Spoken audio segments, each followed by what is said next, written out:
increased that to $485 per acre foot, and that corresponds to a 7.5% rate increase of that amount.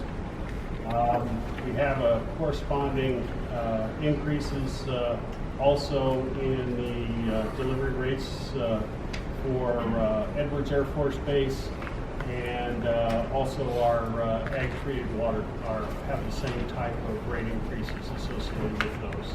So there's a series of different rates, but by and large, the rates going up by to 485, about 30. If I can get my rate, about $34 per acre, $34 per acre.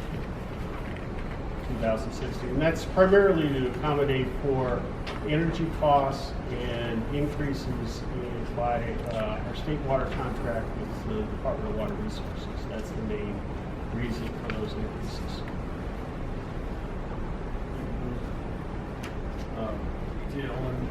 And pretty much we are just passing cost on to keep afloat. And I know staff they had a workshop a couple of weeks ago, and it was much more detailed. And we wish we could not have to do an increase, but unfortunately, to stay afloat and meet our cost, it's about the minimum we can do. Excuse me, this is Shelley. So basically what you're saying is not, we're raising rates to pass through costs that we're incurring to the electric company and others to provide the electricity for the water, correct? That's correct. Even though price of crude oil's down a little bit, but in California it doesn't seem to reflect on our electrical rates, and much of that is environmentally mandated, and unfortunately we might expect to see some decreases that haven't shown up yet. Thank you. Just a quick one first, anybody who's not aware, whether staff wants to do it or not. The rate for Edwards Phillips Lab is quite a bit higher than everybody else's. So I much want to get a question why there's over 1,000, everybody's at 400. They don't pay the sale, they don't pay any property taxes. So they have to also cover the property taxes that part of our rate comes from. So if property taxes weren't covered, that would be the rate for everybody. Any more comments by board members? All right. Statements by the public. Are there any comments from anyone in the audience?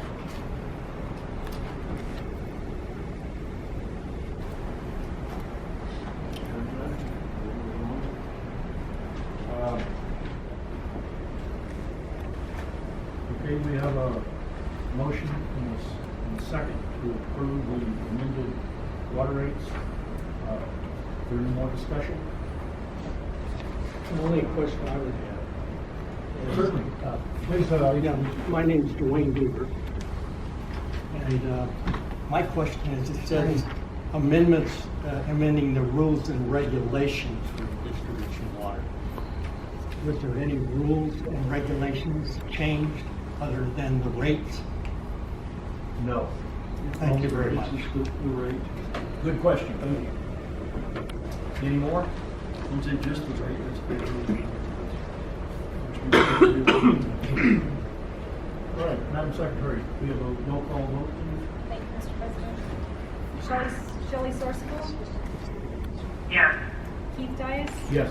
Frank Donato, Yes. George Lane, Yes. Robert Paris, Yes. Marlon Lawrence, Yes. Neil Weisenberger. Yes. Carried. Thank you. A2 in your packet, the Antelope Valley State Water Contractors, look for that first. We have kind of discussed this, brought this topic up a couple times in the board meeting, but one of the big things that we really need is a regional water conservation website. And so that was brought up by the Water Coalition several times.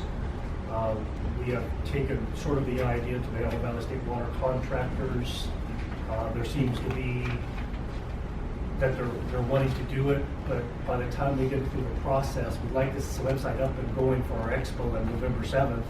Really like to have it up by October 7th, so we have some stuff going into it. And probably wouldn't be till the end of October the state water contractors would approve this, if they're going to approve this. So we decided to bring it to our board to at least be the lead agency and get it started. If the state water contractors wants to participate, then we would get reimbursed the other shares, but at least we can get this moving forward in the steps. So staff and myself met with AV Web Design that's in here. It has a proposal in here, and we asked for several things. We basically were looking for that large water conservation website, but one of the things that was coming up was a virtual tour that people could see landscapes, people's backyards, and a virtual tour. And so one of the things in the proposal is actually to have an online contest that people can submit their ideas or their pictures to the website. We will actually have voting by Facebook or whatever method is decided, so people can come and vote, look at the pictures, decide which one, then we will decide which ones we want, and be able to go out and videotape and have web tours of people's backyards. It's easy to drive by and see front yard. It's really hard to go see somebody's backyard and see what you could do as way as drop taller. So they have experience in that, so that was one of their main proposals. The biggest one that we were talking about, and again, I didn't bring it in, we've all seen the CD and the PDF books on landscaping for water conservation, and we wanted to update that. And so the idea is that we're going to do it basically as a PDF file online and not have to publish much of anything. And associated with that would be a search engine that we can give them plant information, and be able to develop a search engine so people can go online and put in the parameters, find out what plants they want, get a list, take it to pictures of those plants. So it's a very large, really, website in there, not just, here's 3 topics or whatever. The idea is to link it to all of the water purveyors. We don't want to keep updating their rebates or their proposals or their stuff, so we link back to them for their conservation sites. Of course, they'll be linked to us coming back in for some of that information. If they want to duplicate it, they can. But kind of be this regional consortium. We've already reserved the name AV Saves Water, which is kind of the idea that we've gone through as the marketing campaign for the Antelope Valley, through the Antelope Valley Water Conservation. Right there it just says AV Saves, but we decided we need to put water in there because we didn't know if it saves, what it saves. So we decided to put the water in there, but that would actually be the name of the website. AV Web Designs, their information is in here on who they work for, but they're basically the only Google designers up here in the valley, and they're probably one of the most widely recognized even by Google as being a designer. So they have the great qualifications to do this. They'll also turn, they'll turn our search engine into an app which we can put on phones or whatever. So it'll be both the website and an app in order to help people out like we use for the landscape. So that's kind of the whole big thing. The quote is in there of $8,995.95 to do all the things we've talked about, plus probably a few other things we haven't talked about. We gave them a pretty good sized list of things we wanted in the website. For that design, I think that's a very good price. The part that everybody kind of choked at was the $500 a month of maintenance on it. But when you really think about, they're probably charging between $75 and $100 an hour. That's only 4 or 5 or 6 or 8 hours per month. And if we're going to have a Facebook and we're going to do a little bit more social media, then it's going to be a few hours involved. And probably the first year we'll have a lot of content we're adding and changing. And then maybe the second or third year we might want to look for at cost, hourly cost. But right now it's probably we're going to over exceed their hourly cost in the first 6 months or 9 months. So I'm gonna let Tom finish up if he has anything to add. No, I think you covered most of it.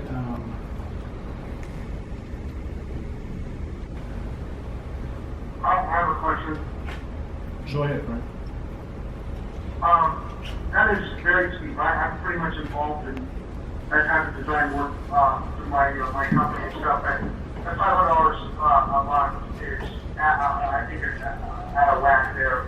I think we should be, I said that $3,000 should include the completion of what you give them, and it should be done on an hourly rate. And you're right, the first few months, but there should be a correction time. There should be, once the payment's been accepted, they should throw in 90 days of making sure everything is working correctly and compatible. That could be a lot of time, that could be on their time. So, and, you know, that's just my opinion from there. I think the web cost you're talking about, that's probably, you know, maybe within line, you know, for the amount of work that's gonna be done. But the $500 a month monthly maintenance fee, I think that's, I know it's out of whack because I know people have commercial sites that sell a lot of stuff on there and they only pay about $100 to $200 a month for their sites, to maintain it and update it. So I would just take a look at that and maybe think through, or get a comparison on something like that if you can. Follow up with how much time or anything. Okay, well, Yeah. that's good. Just, yeah, I think your idea, excellent, because I think the thing should be designed, it should be a neutral place, and then we can link to it, because everybody's gonna have a different rebate program, and that way it's not put on our shoulders, or our stuff put on their shoulders. I think it's a good idea. That way, on the page, you can put AVEK, any water district that participates in the thing, they can then add their own, link, or their own button, to their agency. Yes. So I'm going to move that we hire AV Web Design for, $8,995.95 to develop our AVC website. And I don't think it was contingent, hold off on the monthly until we can do some more research on it. Second. Any more discussion or questions? Yeah, I have some more discussion. Neil, on the other question regarding the site, what are they, make sure you can get an outline what they're guaranteeing, what they're going to be doing in writing. That's my opinion. Number two, how are we going to charge the other contractors? What if Rosen comes in later, or Till comes in later? Let's say there's 20 fee receipts or something like that. How are they going to participate, or is it just going to be the three main water contractors that are going to be paying for their site?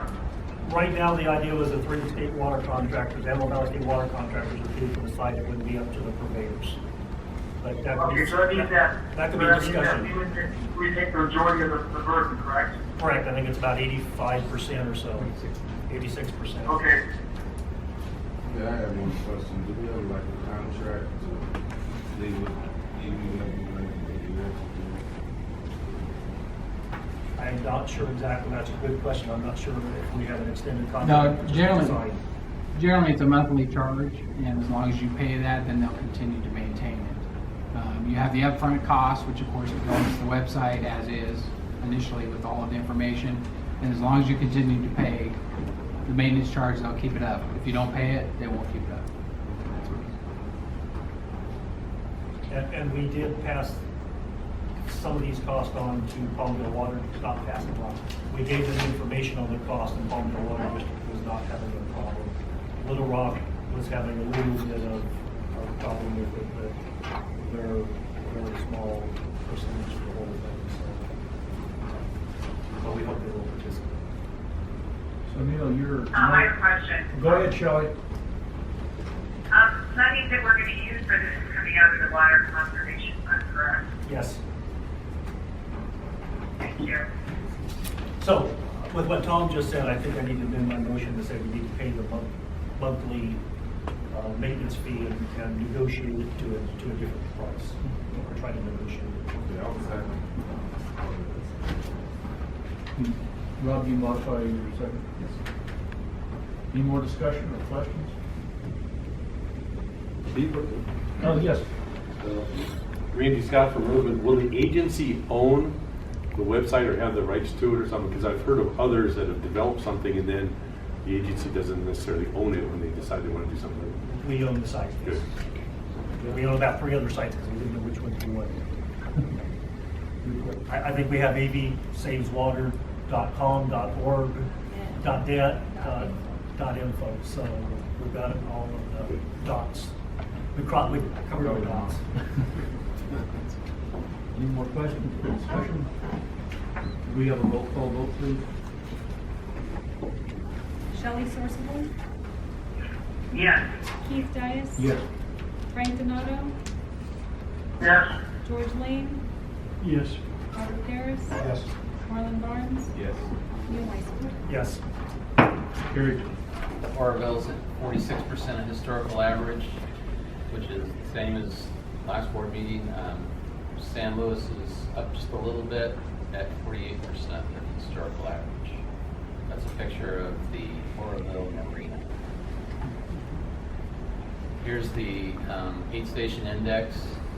Again, we're still at about 75% of average for this date for precipitation, but again, the story is we didn't get any snow. So that dark blue line shows the current precipitation in the 8-station area at 36.8 inches. We're getting close to the end of the lower year, and we'll start over in October. We're expecting a big fat wet year. This is the reservoir conditions. You can see everybody is very low, lots of room for storage. Again, San Luis is down, and Oroville's at 46%. Here's the storage at Oroville. It is continuing to slide down. You can see where we were kind of this time last year, so we're going to end up about where we were last year, a little below. It's going to be a little below 1 million acres. Operations, Quartz Hills at 26, Roseman's. These numbers are just about the same as the last board meeting. Roseman's at 8, East Side's at 2.5, and our Palmdale connection is at 1 MGD. Water bank extractions continue pretty much where we were. They're off a little bit on the west side. East side pumping is 1,800. These are the new east side wells that we just got online.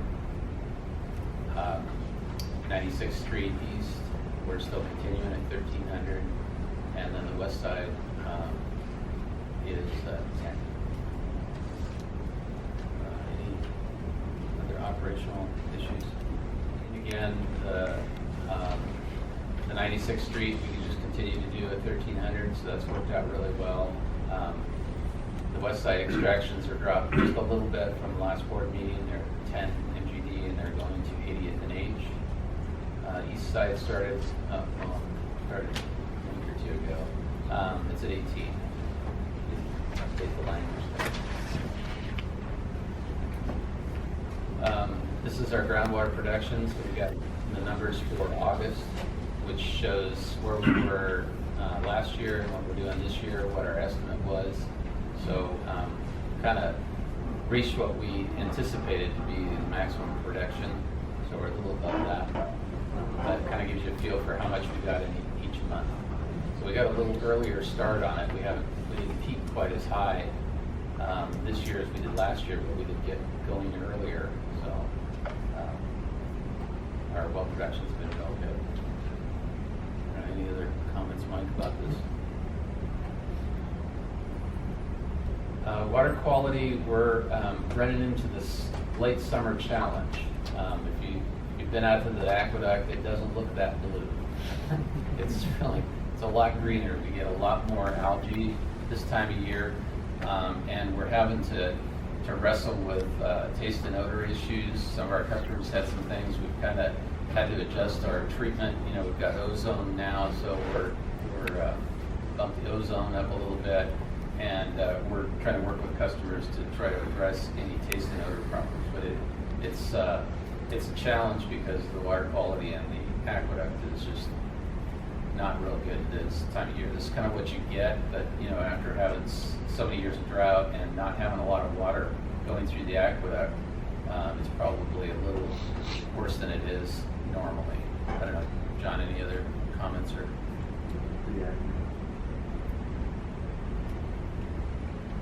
State water project. Next week, I attended Delta. I'm the chairman of the Delta Committee or State Water Contractors. I'll be at the Delta Committee, and then we have the State Water Contractor Board of Directors on the Board of Directors.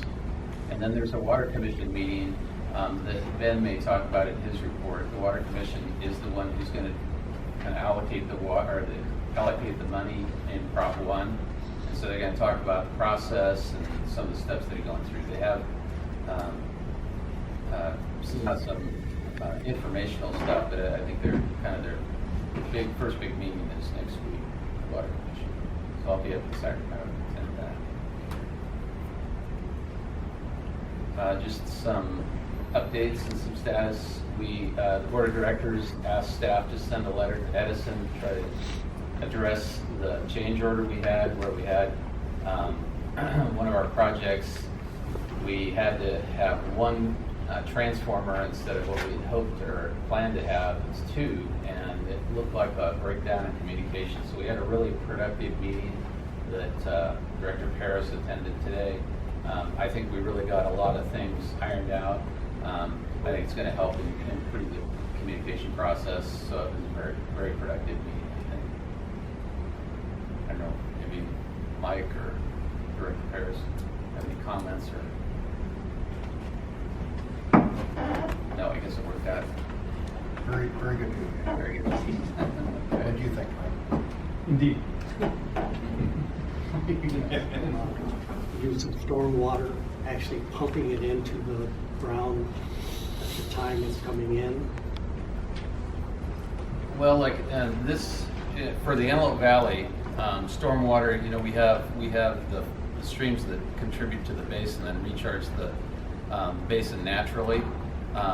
So we don't have to do any injection or anything. Some areas do. They actually take stormwater and inject it. We don't. There's just a little bit that I think the county did a pilot program. I'm not sure if they've continued that. Maybe Mike, but that's not stormwater. That's, you actually have to treat it to recharge. So we're in a closed basin, so the stormwater that hits the basin we are able to capture in the Antelope Valley. And just let it percolate. Yeah, right. Okay. And the second question is, where are we on recycling of wastewater? Is there anything going on at all looking at possibility of doing that? In fact, there is quite a bit of discussion about that. Right now, you know, the recycled water is pretty much used for agriculture because they carefully monitor and track the recycled water.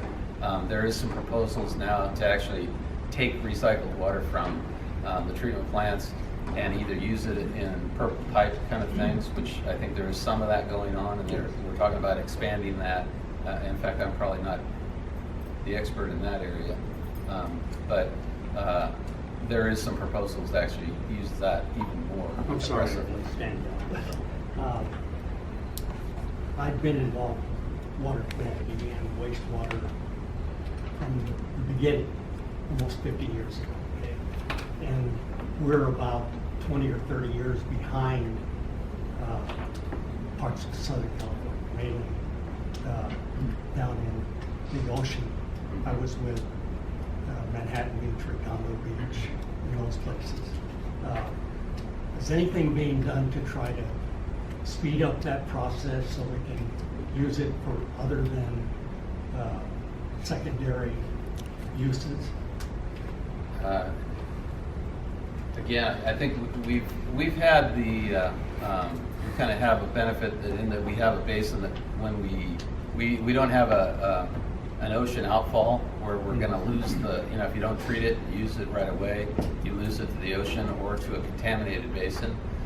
We have the advantage of having a closed system and having a basin that is not contaminated, so we can actually, if it gets recharged into the basin, we get the benefit of that. But we are actually talking now about amping that up, and in fact, I think we have a committee meeting either the next week or so to actually work with the other state contractors in the area to get a little more aggressive about that and use that as a new water source.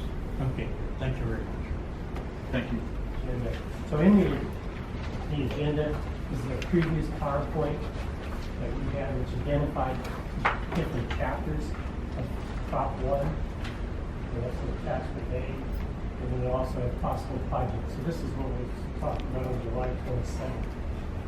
So we'll repeat that, and pretty clear that some of the chapters don't fit that well for what the agency does. Identifies the ones that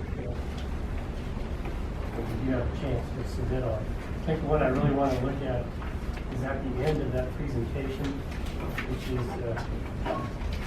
attachment B, which is a spreadsheet, short spreadsheet. And this is in the agenda. The state revolving fund, it was about $10,000 to put together an application for that. Again, these are the projects that you would be looking at. SNP, phase 2, pilot pump station. Chapter 7, again, these guidelines aren't out yet, but you know, looking at some of the other projects, again, could be maybe SNP phase 2 connector, your castle grasses in there. Again, this is for projects that are recommended by the Integrated Regional Water Management Group. So you have to get the buy-in on those projects. And then the last one we got here, the water storage investment, which is chapter 8, which is the storage component of Prop 1. Just to give you a rough idea, this is for the state revolving fund. Some of the different items that go into it. Of course, we do have a draft, which is UWR. Rate, scale, how many went through, so they gave you X amount of work for each one. And then again, more different components that you go through that you have to discuss. And just one of the big ones on Prop 84 was reduction in gelling water dependence. I'm sure that's probably going to be there too. So this is just gives you a rough idea of what we're looking at as far as any kind of cost to put these applications together. And if there's any questions. How far does that completed process go? 90,000? Yeah. What is it? Yeah, and again, it's going to be, that's a total, because it's 10,000 for 1, 2 for 40. I think once the guidelines are out, we need to really look at them. So there may be something in these guidelines that we don't like, and talk to staff, and maybe we don't go for that one. There's something, these are really some guidelines of what it would take to move forward on these particular chapters. These smaller agencies that have a small budget, it'd be tough. Yeah, it's going to be tough on some of these, like chapter 7 and 8. You got to put a lot of effort into it. It's supposed to reduce the dependence on the Delta. What would be our, why should we, aim towards turning it down? But I think we maybe try to store it for using a water bank. And so what you put water in your bank, so we're not depending on That sounds sort of like reduced reliance. Yeah. There's been a lot of discussion about reduced reliance. Do you think that's the same thing, or? Again, that's the section that was in Prop 84. We'll see if they modify it. If the guidelines for right now, chapter 7 and 8 is out. Again, we have a meeting on the water commission. Some of the discussions are, what are going to be the evaluation components. Well, my comment to the rest of the board is, I think this is premature, because we've been playing with other organizations that integrated regional water plan. They voted on which projects to move forward. Actually, part of that grant, which we didn't use last time, pays for some of this application stuff. And it's like, so that takes care of that chapter 7 and 8 or whatever was the middle one in there. And the other ones, the guidelines aren't even out yet. And what happens if those guidelines come out and say it has to go through the integrated regional water plan, just like the property before? It seems, we're competing with our colleagues in the valley. Maybe we should wait till all our colleagues in the valley decide which projects they want to support and go forward with. I know we don't want to be behind if we're competing with people outside of the valley, but it's kind of like, we don't have guidelines, how do we vote to fill it out? And the one that does have guidelines probably is going to come to the integrated regional water plan anyway. So, to me, I have a hard time doing this until we have more information. I think chapter 5 won't be handled by the integrated. And there's already people submitting on that. And they do have draft guidelines. The chapter 7 and 8, they're not out yet. 5 will.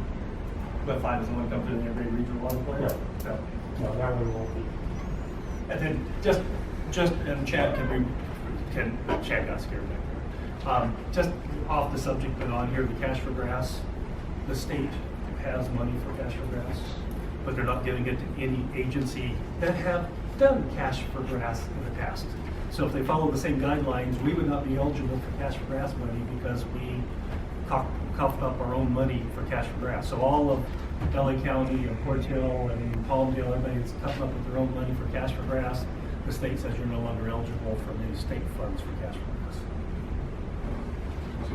That doesn't look good, is it? But Neil, it might be, we don't know if it's premature or not, but there are people going ahead with it. And even when that legislation was passed, there were already several projects that were identified. I don't know how they got the jump right there, but if we wait too much longer, we might be behind. We know we're gonna apply for it, it's just how, but it's better to do something, right?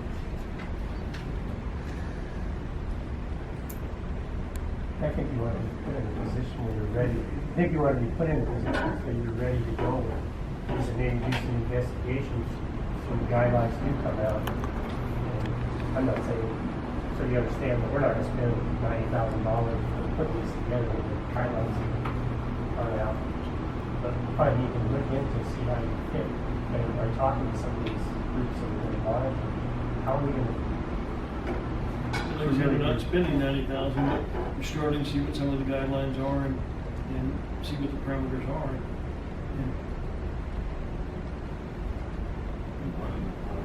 Qualifications is shown, right? Yeah.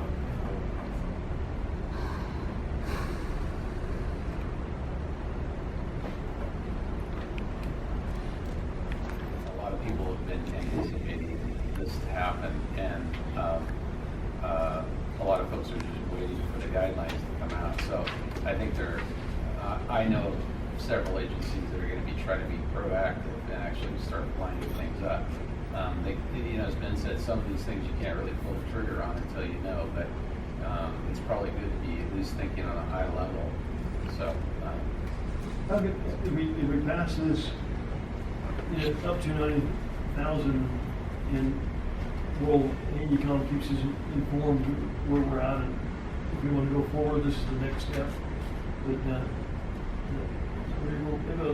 I'll move that we put this up to $90,000, and the understanding then is not going to just spend $90,000.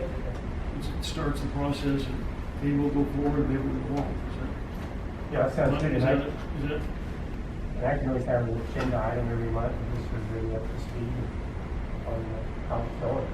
Yeah, no, I'm in total agreement. If we're not going to be filling out applications, spending a lot of money, we're going to know the guidelines. We certainly want to check with some of these controlling agencies to see how we're going to fare with what's coming out and be proactive in discussion with second motion. Any more discussion? To get back together and kind of talk the same thing on a high level on those plans. And we have a list of plans, and I know we have some of these in those, so we need to probably figure out how that's gonna go on too. So. But this is not spending now. Right, I agree. I'm gonna vote for it, but it's like, I still think we need to have coordination between the agricultural water. So. I agree. Can we have a roll call vote, please?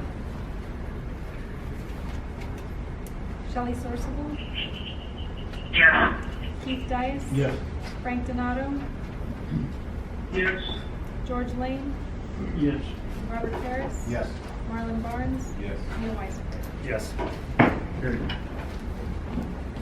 Contract to, the contractor to build a combined pump station, first phase of that, so phase 2 pump station. And I'll turn that over to Ben. You've got in your packet there the results of the rebidding of the project, which sort of unprecedented in our experience. The price actually went down. Low bid actually went down. It's never happened. So Ben will go over the results and talk a little bit about the current low bid. It's very unusual to get the bids to go down when you read it. So we've done other ones in the past and it hasn't turned out that way. Then we had 5 bidders, some of the same bidders that we did on the first time. RSH Construction, which was the low bid of $4,912,215. They did bid previously. They lowered their bid substantially. It was over $400,000 or $500,000 that they lowered it, which is somewhat worrisome. But we did talk to the president of RSH, and he's happy with the bid. We did some background check. Most of the input that we got from the Eastern municipal water district that they then funded the project with RSH. Some good, some bad, but nothing that was that caused concern that we should award to them. And they had done pump stations for them. And so at this point, we think with the bid for water like that. Construction, when you did check with the other companies, you have to ask how many change orders they had. Yeah, they did take a note that they will look for change orders. It's hard sometimes to say, how many dollars with the change orders, because was it a designer fault problem, or was it the contractor, just created his own problems that caused change orders. So they didn't say every project had change orders. It was just, you did pop up. They seemed to say that they could negotiate with the contractor and get them resolved. So that was a good point. I think their bigger concern was the schedule. They had a hard time keeping them on the schedule. And that's something we really want to close and make sure that they stick to it. Okay, thank you. Ben, what's your recommendation? So to award RSH Construction. I move on order 11B2 for RSH Construction. Oops, B1, I'm sorry. B1 for RSH Construction for $4,912,215. Any more discussion, Frank? No, I'm okay, thank you. It seems like Ron I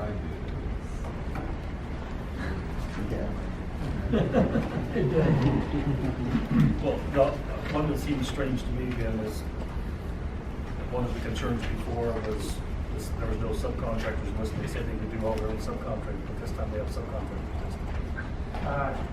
No, if the Metro Builders only showed one. Okay.